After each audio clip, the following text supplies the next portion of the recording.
उत्परेशं सभासाद्या इव चित्रा महेश्वरी चित्रोत्पलेति कथिता सर्वपाप प्रणाशिनी।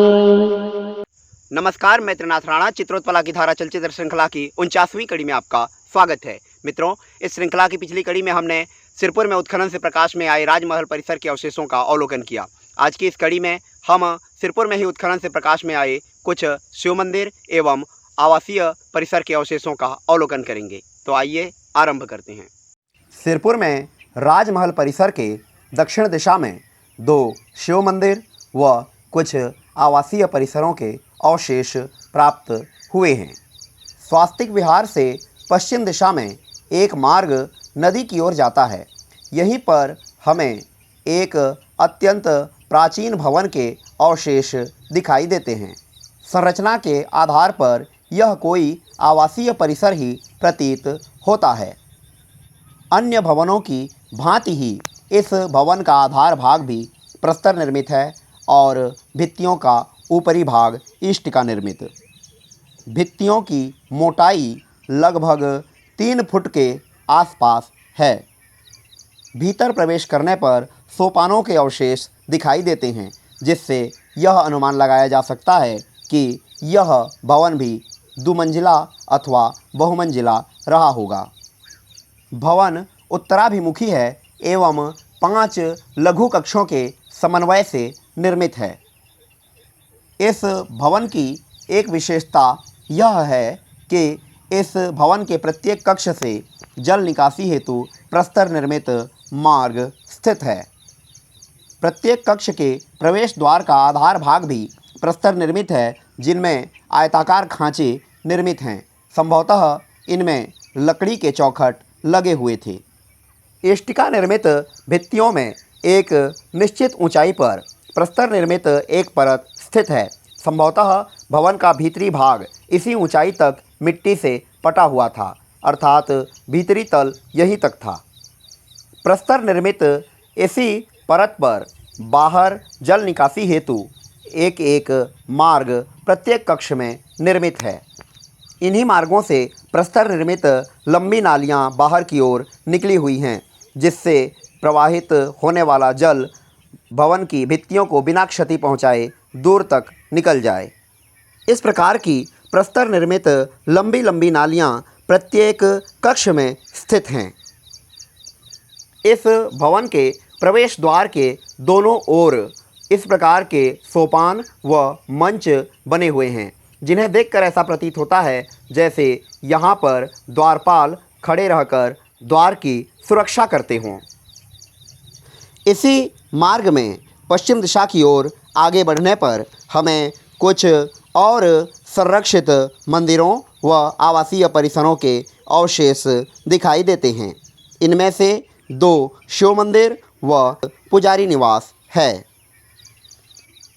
यहाँ प्राप्त शिव मंदिरों की विशेषता यह है कि इन मंदिरों में अंतः प्रदक्षिणा पथ स्थित हैं।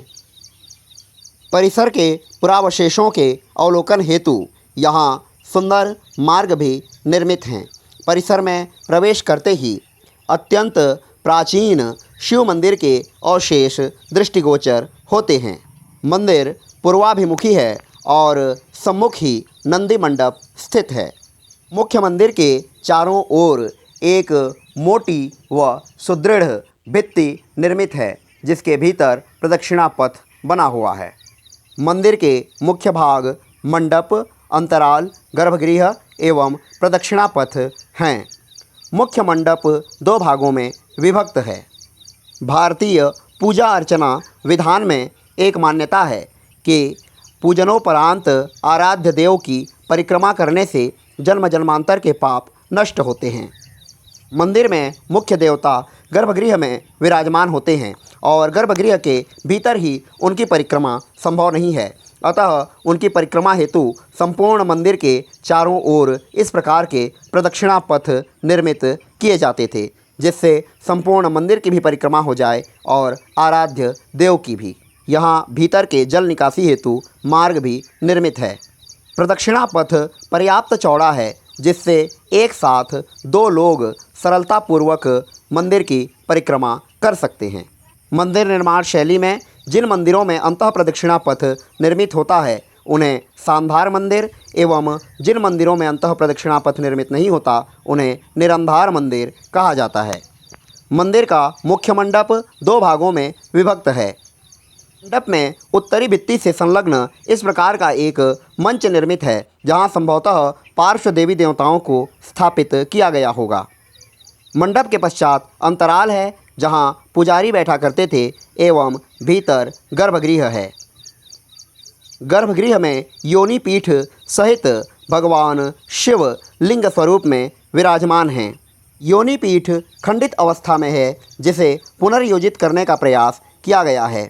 शिवलिंग अत्यंत आकर्षक है जिसमें विष्णु का अष्टकोणीय भाग दर्शनीय है। इसके साथ ही ऊपर शिव भाग भी अत्यंत आकर्षक दिखाई देता है। सिरपुर में प्राप्त समस्त शिवलिंगों का निर्माण शास्त्र सम्मत विधि से किया गया है। शिवलिंग में स्थित ऊर्ध्वाधर रेखाएं पूर्व व पश्चिम दिशा की ओर सुंदर वलय निर्मित करती हैं। शास्त्र सम्मत विधान के अनुरूप शिव मंदिर से दक्षिण दिशा में पुजारी निवास निर्मित है। पुजारी निवास हेतु निर्मित भवन उत्तराभिमुखी है। यहाँ प्रवेश करने पर हमें सर्वप्रथम एक आयताकार कक्ष दिखाई देता है। पश्चिमी भित्ति से संलग्न एक कक्ष स्थित है जिसमें प्रवेश करने हेतु चारों ओर कोई मार्ग नहीं है। संभवतः यह भंडारण कक्ष था। दक्षिणी भित्ति के दोनों ओर 2 कक्ष निर्मित हैं एवं मध्य में सोपानों की प्राप्ति हुई है। ये सोपान इस बात की ओर संकेत करते हैं कि भवन 2 मंजिला अथवा बहुमंजिला हो सकता है। आग्नेय एवं नैऋत्य कोण में स्थित कक्षों में प्रवेश व निकासी हेतु मार्ग निर्मित हैं, जबकि पश्चिमी भित्ति से संलग्न कक्ष में चतुर्दिक कोई मार्ग निर्मित नहीं है। संभवतः इस कक्ष में बहुमूल्य वस्तुएं रखी जाती थी। चारों ओर मार्ग न होने से यहाँ वस्तुएं अधिकतम सुरक्षित रहती थीं तथा इन्हें निकालने एवं रखने हेतु ऊपर से निर्मित मार्ग का उपयोग किया जाता था। संभवतः यहीं तक पहुँचने हेतु यहाँ सोपान निर्मित किए गए हैं। इसी परिसर में पूर्व दर्शित शिव मंदिर के पश्चिम भाग में एक और पूर्वाभिमुखी शिव मंदिर स्थित है। आकार की दृष्टि से यह शिव मंदिर पूर्व मंदिर से अपेक्षाकृत लघु है, परंतु यह पंचायतन शैली में निर्मित है, अर्थात इसके चतुष्कोणों में 4 अन्य लघु देवालयों के अवशेष प्राप्त हुए हैं। मंदिर के मुख्य भाग मंडप, अंतराल, गर्भगृह एवं प्रदक्षिणा पथ हैं। पूर्वाभिमुखी इस मंदिर के ठीक समक्ष चौकोर नंदी मंडप स्थित है, जहां किसी समय नंदी की प्रतिमा स्थापित रही होगी। ईशान्य एवं आग्नेय कोणों में निर्मित देवालय पश्चिमाभिमुखी थे। मंदिर के दक्षिणी भाग में एक लघु कक्ष के अवशेष दिखाई देते हैं। शास्त्रोक्त विधि से यहाँ पुजारी निवास होना चाहिए, परंतु इतने लघु कक्ष में निवास संभव नहीं है, अतः अस्थायी रूप से पंडित यहाँ निवास करते होंगे। नैऋत्य एवं वायव्य कोणों में स्थित देवालय पूर्वाभिमुखी हैं। चतुष्कोणों में स्थित लघु देवालयों के ठीक मध्य में पूर्वाभिमुखी शिव मंदिर स्थित है।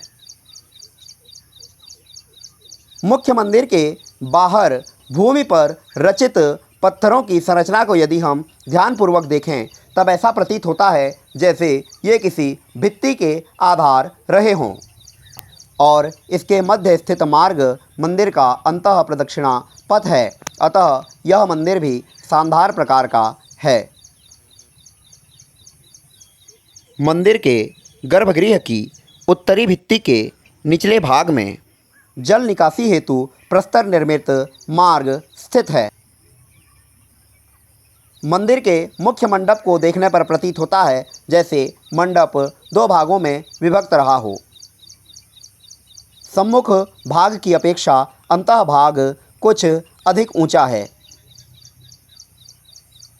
गर्भगृह में भगवान शिव लिंग स्वरूप में विराजमान हैं।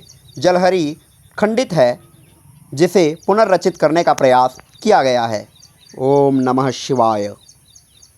इस प्रकार आज के इस चलचित्र में हमने सिरपुर में उत्खनन से प्रकाश में आए कुछ शिव मंदिरों एवं आवासीय परिसर के अवशेषों का अवलोकन किया। आगामी चलचित्र में हम कुछ और शिव मंदिरों एवं आवासीय परिसरों का अवलोकन करेंगे। तो बने रहिए हमारे साथ। वीडियो को देखने के लिए आपका बहुत बहुत धन्यवाद।